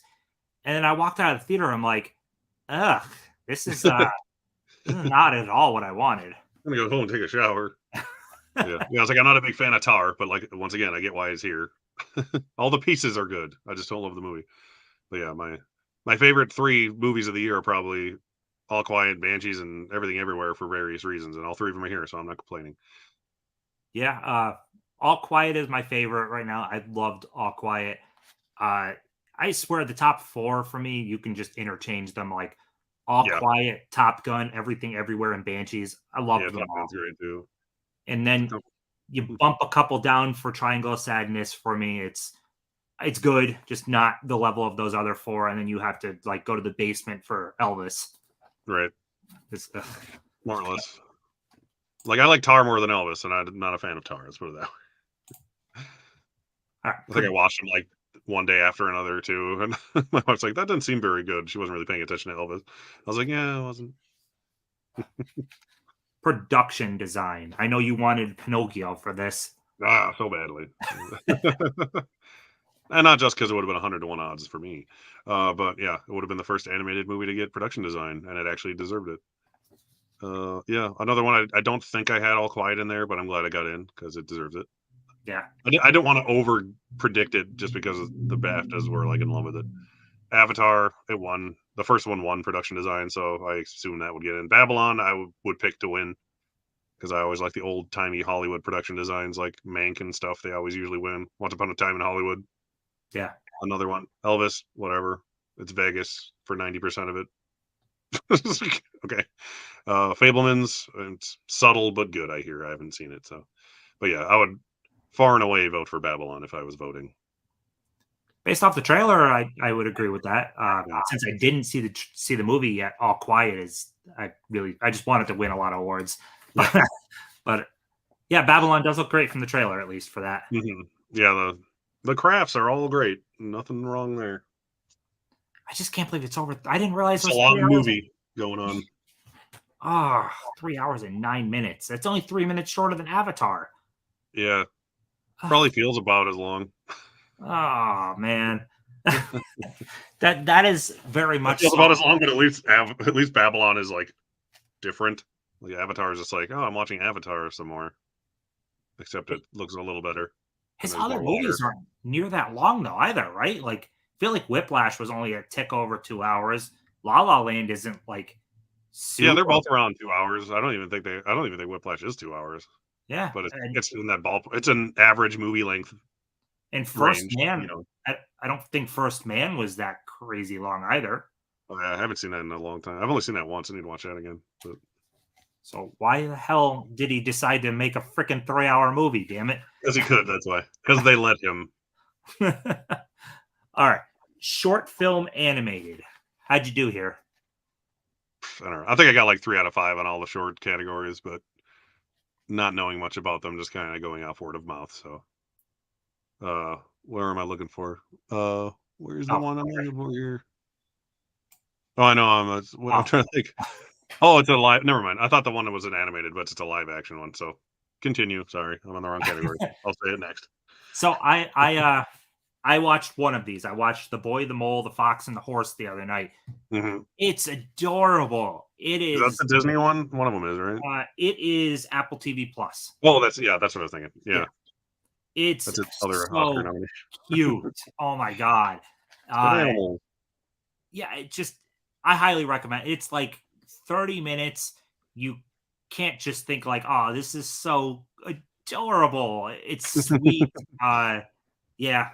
So you should pick it to win because it's the cute one with the animal in it, because that's usually what wins. The other, I don't know about the other, like well, actually, an ostrich told me the world is fake, and I think I believe it. Is also that's a claymation one made by a 26-year-old. I'm interested in that one, but that's cool. That's the only one I can't find anything on where it is. No idea. So hopefully that pops up soon. But my year of dicks which that got a pretty good laugh during Yeah. the nominations. I'm But pretty sure they just pick the ones with the funniest names because every year, because it's like I haven't seen these, so they just like check off the best names because they but clearly did this year. that one is on. You can find it on YouTube and what is that, Vimeo or whatever? Oh, Vimeo. Vimeo, yeah, Yeah. So it's on either one of those. Ice Merchants and Flying Sailor are both on the New Yorker YouTube or website. So nice. 4 of them are very accessible. The other one is not. But I so recommend The Boy, the Mole, the Fox, and the Horse. Your kid might think it's really cute. It's a half hour. Nice. I'll probably watch it 100 times like you did for what was it, Burrow, the one that from a year or two ago. Let's see what else. A couple more comments here. I'm gonna be right back. Pop All out for a right. second. My favorite musical biopic of the last few years is actually I Want to Dance with Somebody. I heard that was good. I heard it was good. I just didn't see it yet. I think I'm the only person left in the country. No, I didn't see Avatar either. So, or I mean, I saw the original, but I didn't see the new Avatar. So, and I'm not really looking forward to it. It's just I'm gonna see it for the sake of the best picture. Yeah, I don't know. Wasn't crazy on it.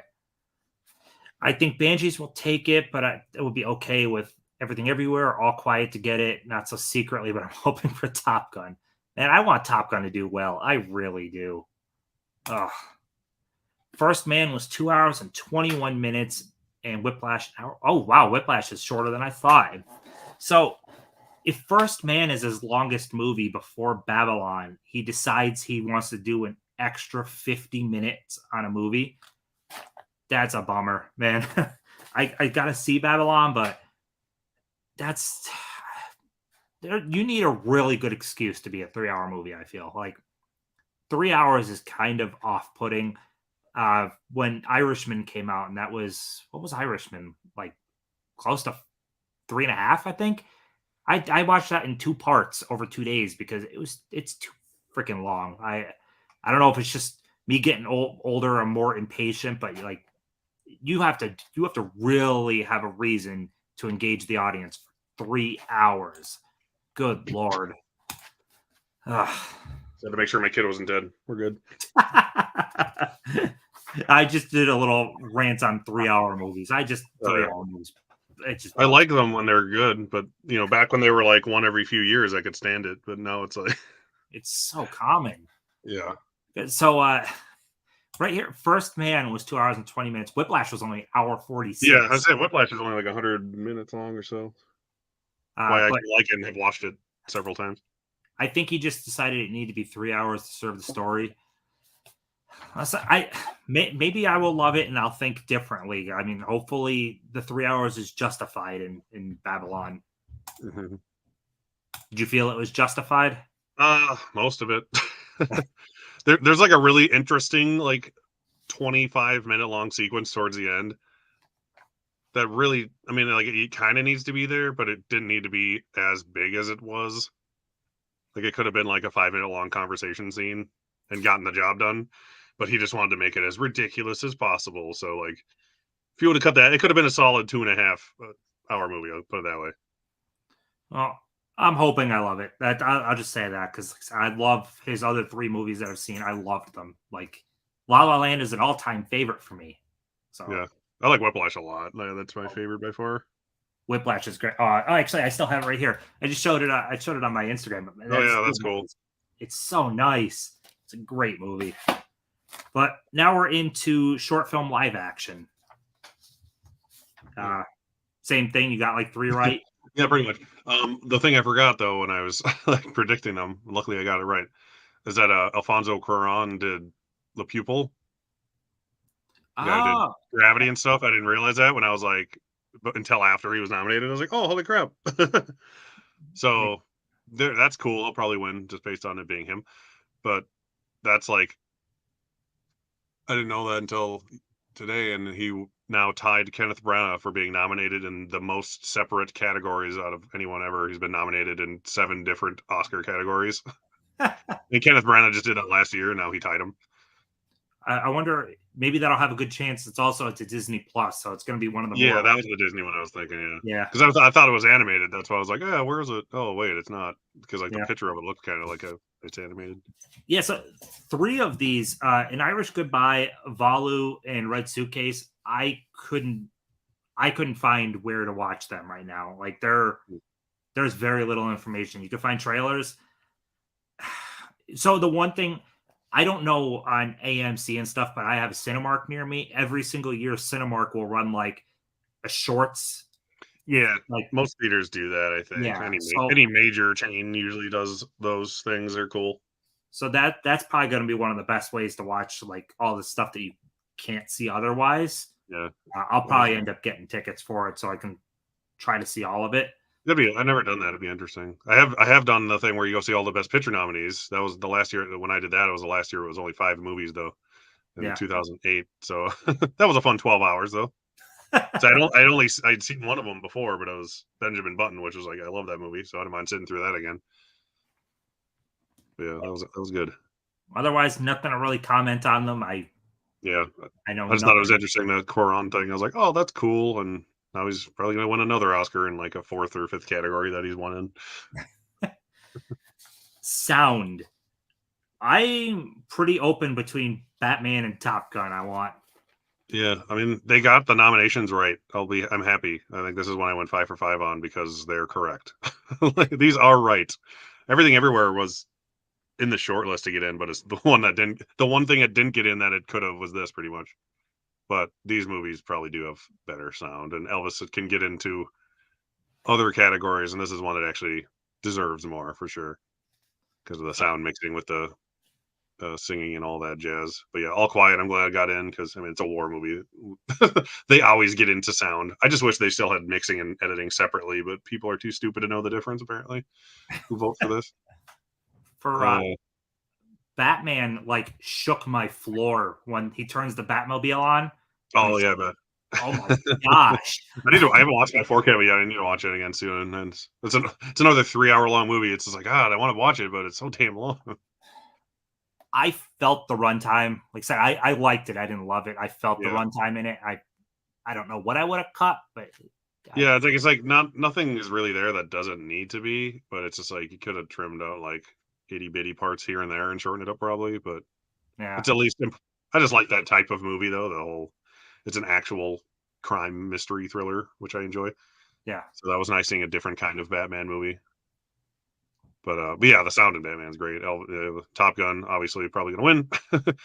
And since Everything Everywhere is not here, that can't win both of them. So that's why I would say if you're going to vote or guess what's going to win, Top Gun's probably going to win editing and sound because it usually does. So Go Top Gun then. yeah, and All Quiet can't win editing. If that would have been in both, that would have been one that could have done it too. But I'll say I won't be upset if Batman wins it. I'd actually be pretty happy for it. It's got But yeah, 2 nominations, right? Three? three. Is Yeah, it? visual effects too. It should Okay. have four because it should have got cinematography. I'd be okay with the stuff it's nominated for. I'd be okay with it winning. Like I wouldn't be mad if it won sound. The Right. sound in that was insane. Dark Knight won sound. Dark Knight Sound should have editing. been Best Picture. Yeah. Well, that's why we have 10 best picture nominees now, is because Dark Knight wasn't nominated. Yeah. Or Wally. Visual effects. I'm happy with them. Besides, I didn't see Black Panther or Avatar. Avatar is of course going to be incredible with visual Yeah, effects. Black that's going to Panther, win for sure. I imagine really good. Some of the MCU CGI sometimes looks Yeah. but I imagine it's good. Yeah. Yeah. Like, I didn't guess Black Panther because I had that 13 Lives movie because it was like nominated for the supporting effects at the Visual Effects Guild or whatever. Apparently, I haven't seen it, but apparently it has like ridiculously good supporting visual effects. So I kind of want to watch it now. It's on Amazon, I think. It has Colin Farrell in it, like every other movie. But this was the first year, like ever, that Visual Effects Guild didn't nominate a Marvel movie for something. I think it's just partially because they're just kind of getting sick of them, and they're all kind of similar, like you were saying, Yeah. visual effects wise. But Black Panther was popular, so it snuck in anyways. I would have probably preferred Doctor Strange getting in because at least it has really cool, interesting effects, and the first one got in. The first Black Panther didn't even get visual effects because they were garbage. It wasn't even shortlisted for it at the Oscars. But whatever, this one definitely looks better just from the trailer.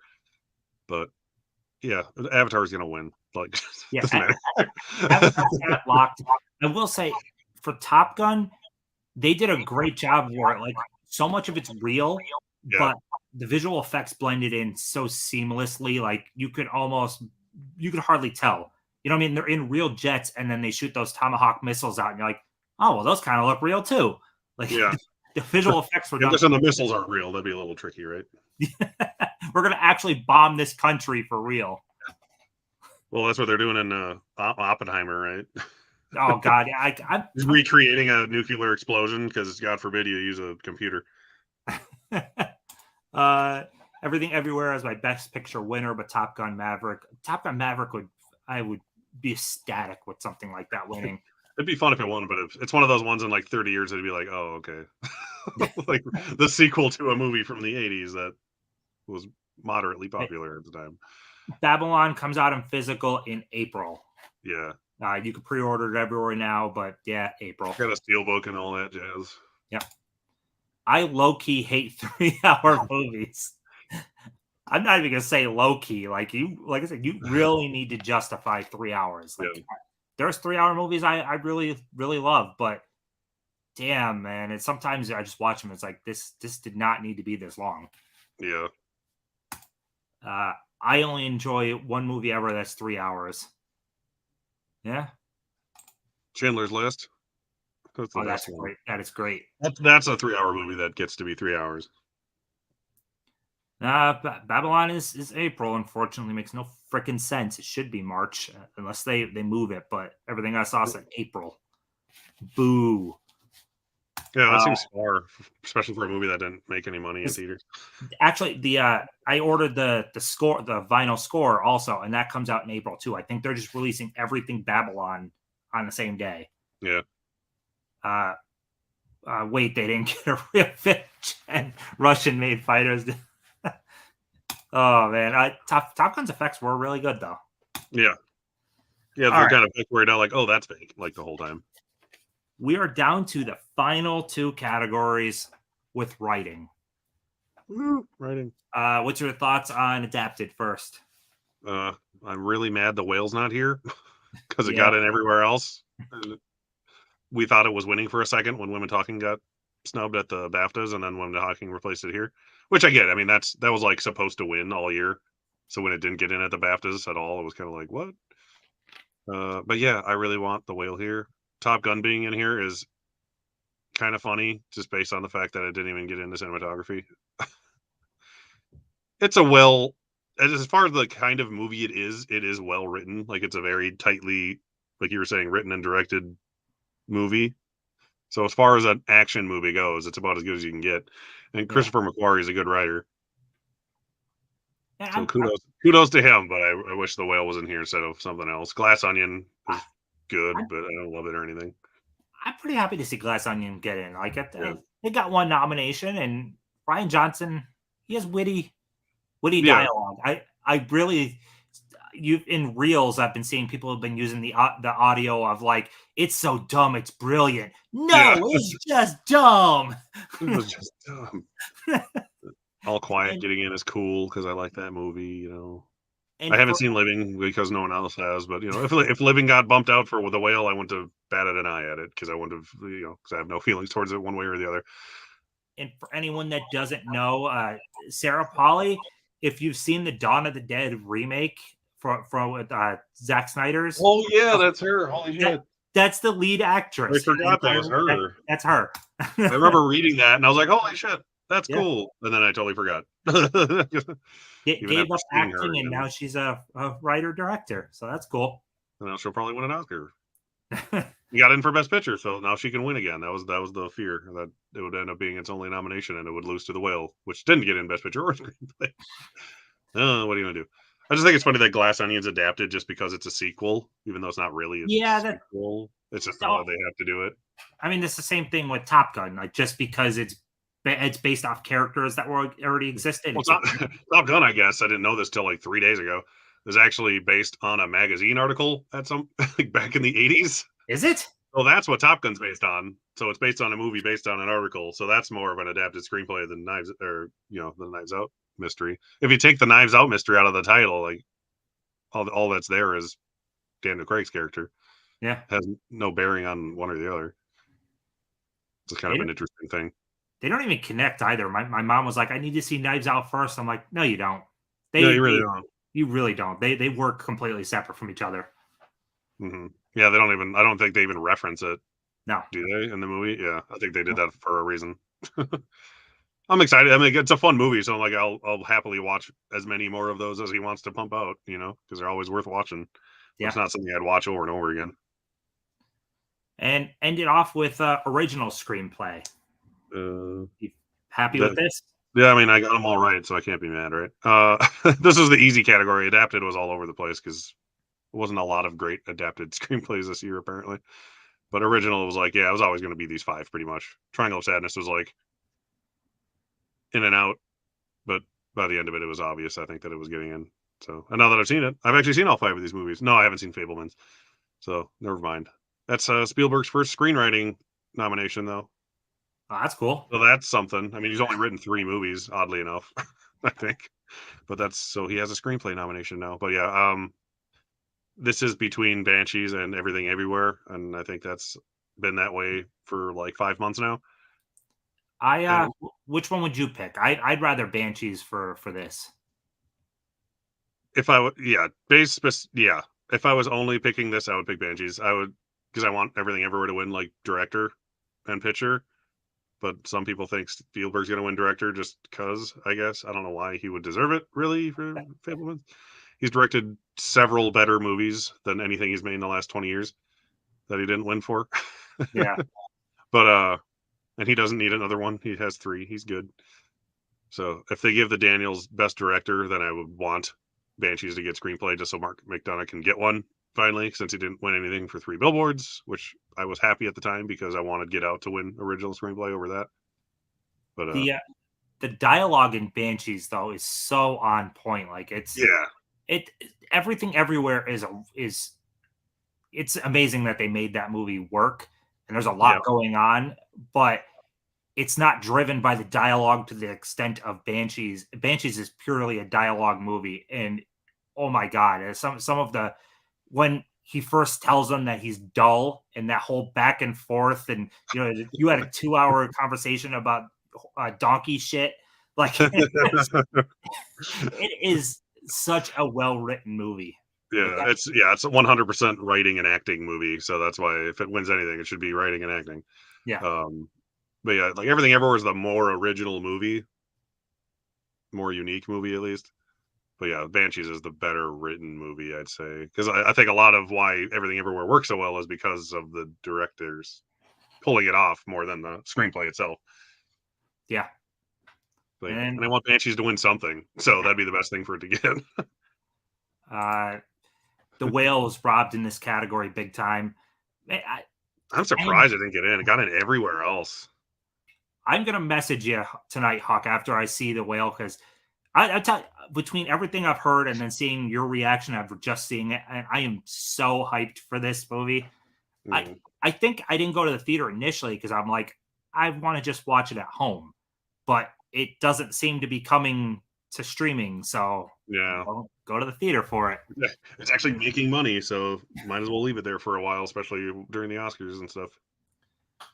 Spielberg once had Close Encounters of the Third Kind on Criterion Laserdisc, and he was on features on I Want to Dance or I Want to Hold Your Hand.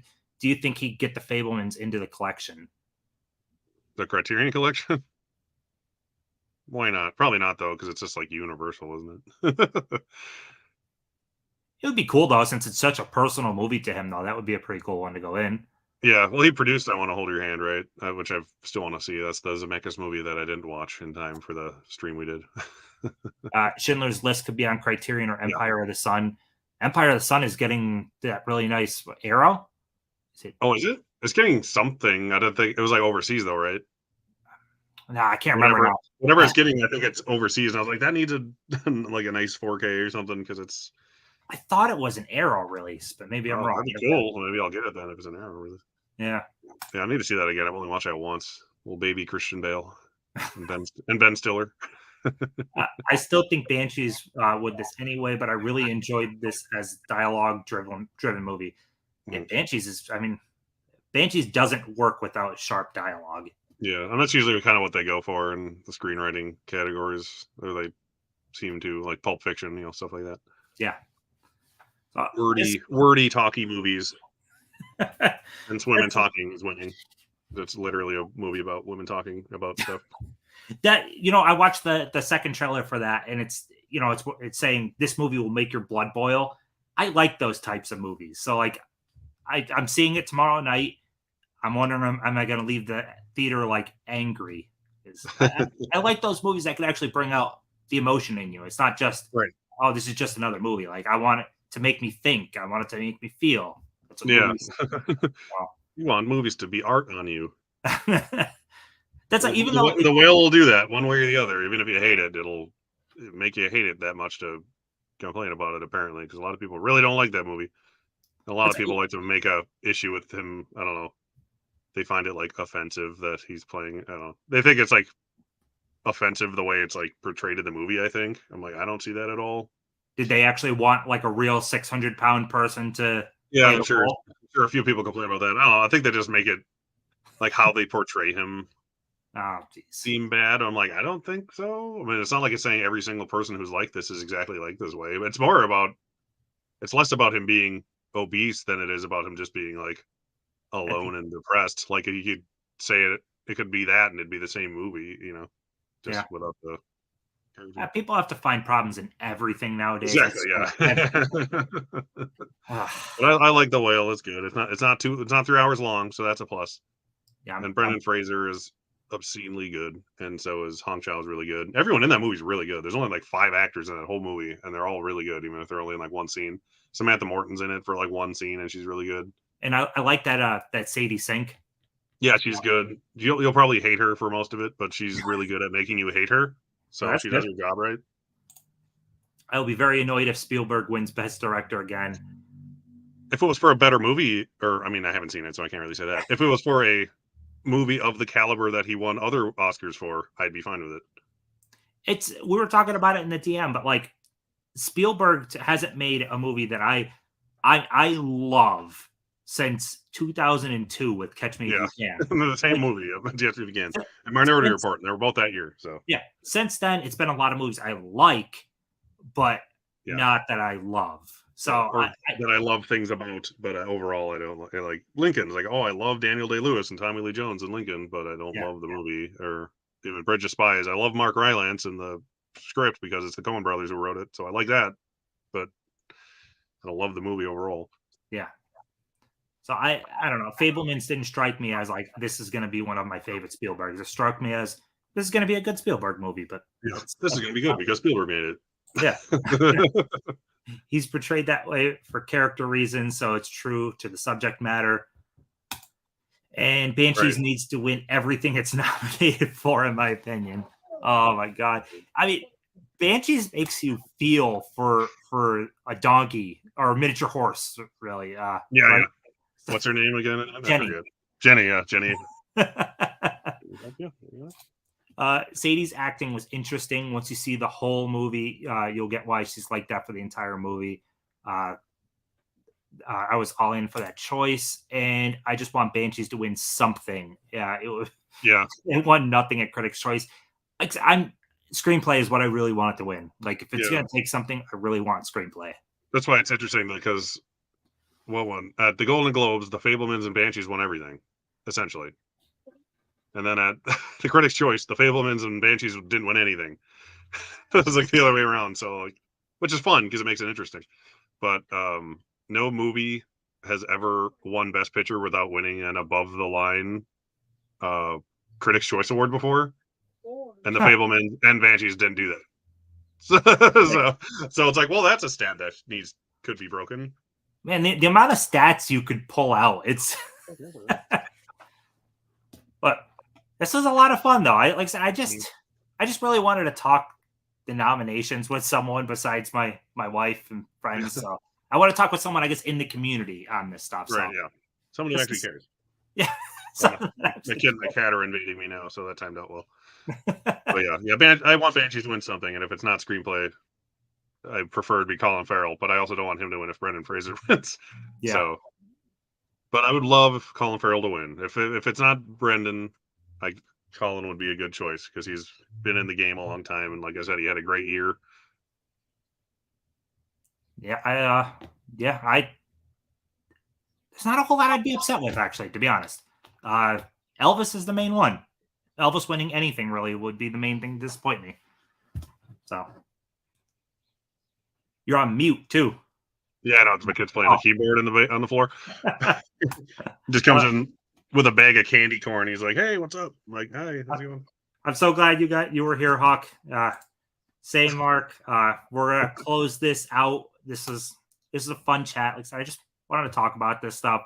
You got anything you want to plug, Derek? If you can hear me over the keyboard on the floor, yes, obviously. Tonight, because I need to do more streams today, on my channel at 9 p.m. Eastern time, I'm doing my 2000 to 2009 Best Picture Tournament with Hard Copy Blues, Fish, The Film Collector, Bin Buster. Hi, Oliver. How you doing? And Pure Hangout. So there's 55 movies in there. So it's the Gladiator year through the Hurt Locker year, I explain it as. So 2000 to 2009, we'll see what's the best picture nominee of that decade. Yeah. Hopefully it's not Crash. That's all I'm saying. For anyone that hasn't watched, though, those tournaments are a lot of fun. So tune in because it's a lot of fun. People bantering back and forth. What should move on? I like that stuff. Complaining and the ones, Titanic all the time for some reason. Stuff like the that. ones I was on, I was shocked with how, like, The Apartment winning. I was shocked. That was odd. And I watched it the next day though, so it did the job. But that's all we got. I don't have too much to plug. I got more videos coming about stuff and whatnot. But have a great day, everyone. Yeah. I'm gonna go watch The Whale shortly. So go have a nice snack. Yeah. Did he boot himself out and forget to end it? What just happened? Hi, I'm Derek. Go watch my stream at 9 p.m. Eastern Standard Time.